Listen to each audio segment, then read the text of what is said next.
Қайырлы күн достар, бүгін сіздермен түрлі десерттерді әсемдейтін вафельная крошканы еш жерден сатып алмай, өзіміз қолдан жасайтын рецептпен бөлісемін. Алдымен ыдысымызға қант ұнтағы мен бөлме температурасында еріген сары майды салып жақсылап араластырамыз. Вафельная крошканың құрамына кіретін заттар әрбір үйден табылады, сондықтан еш ойланбастан жасап қоюға кеңес беремін. Мінеки жақсылап араластырып алдық. Ендігі кезекте жұмыртқаның ақ уызын салып, венчикпен немесе миксермен жақсылап араластырамыз.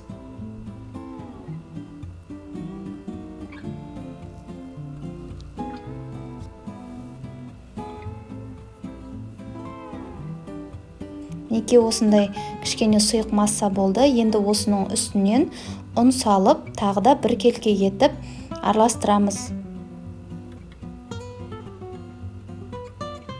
Ешқандай түйдектер қалмауы тиіс, жақсылап араластырыңыздар. Видеода көрсетілгендей масса шығады. Енді бұны алып, жақсы сапалы пергамент қағазына орналастырып, жұқа етіп жаямыз. Барынша жұқа етіп жаюға мән беріңіздер, кейін десерттеріңізге қосқанда немесе әсемдегенде өте ыңғайсыз, тым қатты болып қалады.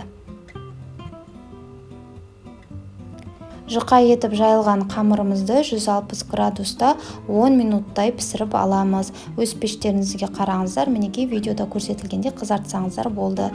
Қамырды екі бөлікке бөліп, екі пергамент қағазына орналастырамыз.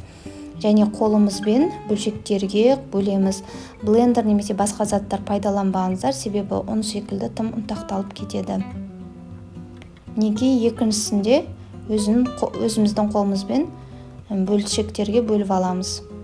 Осылай вафельная крошканы алдын ала жасап қойсаңыздар, кез келген десерттеріңізді әсемдеуге жарап қалады.